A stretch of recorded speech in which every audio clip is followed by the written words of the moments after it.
And we're back. We have a caller on the line, Dave. Hopefully it's the Dave I saw today at the county commissioners meeting who did a great job as always. Well, I was there at the county commissioners today, and I did say something to that sheriff there. You gave him hell. I watched it on TV and I actually stood up and applauded. Yeah, I try to get things straight. I try. What I told him was that shooting people at 2 o'clock in the morning, that's pretty early, I'd say. Then I told him about shooting that guy's dog, that Miller's dog. That's wrong. I was shooting too much around there, these cops. And the sheriff was in there too. I'll let her know. Yeah, Dave, I just went over some of that in the first segment, and it is. I understand the problem Sheriff Worley is in. I think it's grown significantly since she took office because of the situation that she inherited and because of the growing problem with our economics, the whole system. The system is broke. Now, she helped break it, too.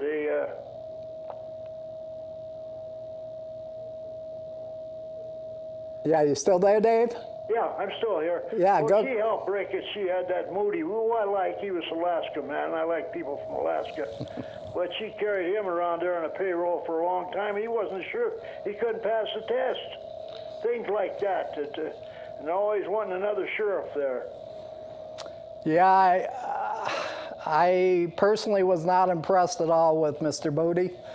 I do believe the current undersheriff or deputy sheriff is the best we've got. Yeah, I would have liked to see Rick Marshall get there, but that's, you know. Well, the guy that's in second in command is excellent. Oh yeah, I don't know him. Yeah, I used to know all these sheriffs in town when Tony DeMeo was there, and I had good relations with every one of them. Well, I don't anymore. Yeah, I had a friend call today, and she brought it up that what has happened, because a lot of things have happened to her recently, involving neighbors, etc. And so much depends if it's your turn in the basket. I never dealt with the police other than in my job in the Navy on a professional basis. And then all of a sudden I'm ran over the coals under the regime of Tony DeMeo. Now, I don't think it was Tony DeMeo. I think it was my turn in the basket, and Ray talks about it all the time. It happens every day and has happened for decades. Yeah. But until you experience it, you don't realize it. Well, I wish Tony DeMeo was back. I understand this other guy's going to run for sheriff now, this, oh, God. What's the name of that guy, honey? The flagman or Dave Champion? Dave Champion's going to run for sheriff. He's got my vote. Well, I'm a flagman kind of guy, so. Okay.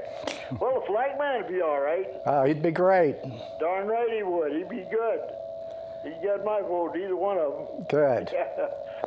Okay, Dave, you got anything else? Oh, I got a lot of things, but I can't really think of them right. Oh, there's one there. They got, well, I better tell me up on that one. That's, they're putting protection on these women all over. They ought to put protection on the men, too. That was at the meeting there, and one of them prosecutors was there brought it up, but I wasn't fast enough to bring it up for protection for the men, too. Hell, I'm a man. I want protection myself. Yeah. Well, we also got to look at, do we want them protecting us, which means they're controlling us, or do we want our lives back, which That's what I want. Yeah, which includes us protecting ourselves. Well, I want to move out of this crummy town, move back to Washington anyway, but I can't get the wife to go along with it. Okay. Well, I got to go, Dave. We got things rolling anyway. Yeah. We're going to free up the lines, Dave. Okay. Thanks for calling, buddy. And God bless you for having our television on television there. Okay, thank you. Okay. Bye-bye. It's a real tough situation, and you've got your pro DeMayo, Marshall, whatever groups. You got your pro champion. I'm a pro flagman kind of guy.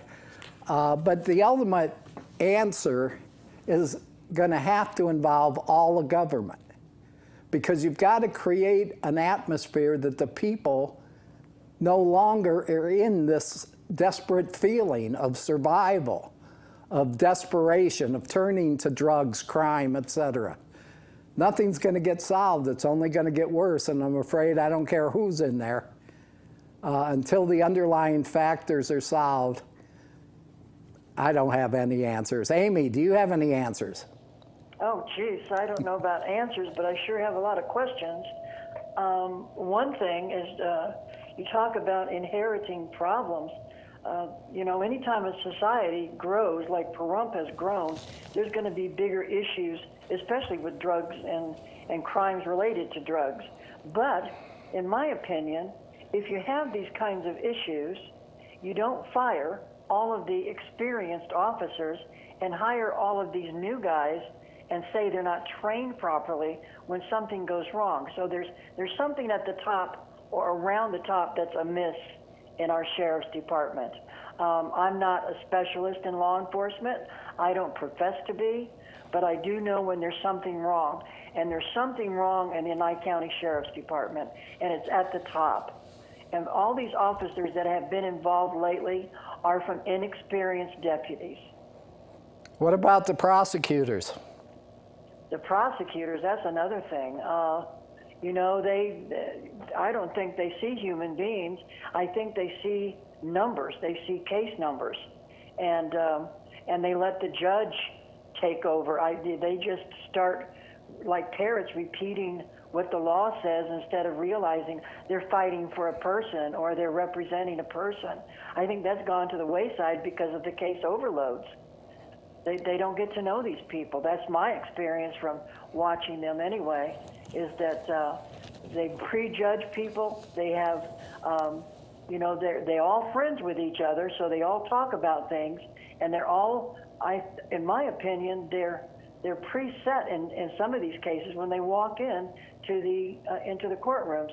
And another thing, it didn't used to be. Now, I know you had problems with Tony DeMayo's regime, but I don't remember people getting arrested for tickets like no driver's license or no insurance or no registration. Those were tickets before this current sheriff. People are getting arrested for that now. Even if they have, you know, they can say, I can produce it later. They get arrested. And all of those expenses to set bail and so forth. So that system is definitely broken, and it started a lot of it with this new sheriff and the people that are around her. I don't know who her second is now since Moody left, but a person close to Moody said that he left because he wanted to save what little bit of integrity he had left. Now, I don't know if that's true. Yeah. That's just what I was told. The thing that bothers me is we're looking at 20,874,000. Again, $20,800,000 plus, which is, you know, 60% of our budget. And it's basically destroying the people of Nye County. It's not protecting. It's not providing safety. In fact, a lot of people are afraid of the police, as I was. I was in the hospital and checked out with a horrible heart because I was worried about my dogs at home because the police had been over, you know, basically charging me with a crime. And I understand. I don't understand the heart thing, but I am definitely afraid of the police that we have now. And back then, and again, you know, there's got to be an answer, and the answer absolutely has to be at the top.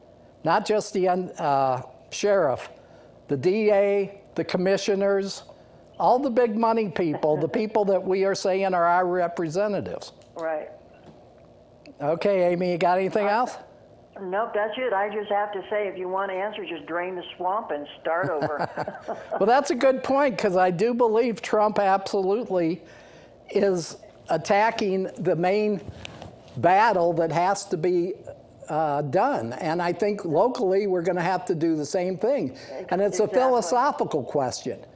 Do they control us? Is that what life's about? Or is it, for us to be allowed to live our lives as free people? They are the public servants. That's the bottom line. They shouldn't be controlling anybody. Yes. That's the way I look at it. I agree with that 100%. Okay, Amy, thank you. I will let somebody else call in, Chuck. Great show. Thanks again. Thank you. Okay, we got 4 minutes left on this segment. I'm going to stick with it after this. The last 2 segments, I'm going to talk about health, nutrition, and cancer in particular, and tell my story of why I'm kind of amazed to kind of still be here, and so is my doctors. Leaving off where we were on the sheriff's thing and the prosecutors, it just blows me away, and I know it blows Ray and others who follow it, where the police in this regime and the past regime receive a police report that way too often is somebody said, my neighbor or my spouse or my girlfriend or boyfriend did this or that. The guy is arrested, or at a minimum, he's charged with a crime. There is no evidence whatsoever. It's a he said, she said, whether it be neighbors or romantic or whatever. This is turned over to the prosecutors, to the DA's office. They rubber stamp it. It's going to be a charge. They don't sit there and say, where's my evidence? They don't hold the police accountable to do their job.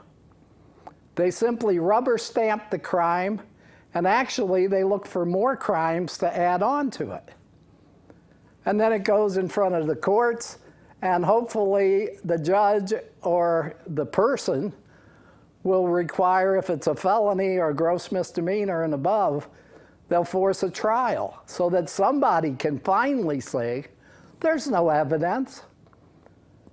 So to me, every time we blame the police for things, we got to blame the prosecutors, because it's their job in the system to require that the police do their jobs of collecting enough evidence to show that there indeed was a crime. And again, like Ray keeps addressing, too often the police are arresting someone based on hearsay or whatever with no evidence. They're put in jail. They go in front of a judge at the initial arraignment, and the judge says either you put up X amount of bail or you sit in jail.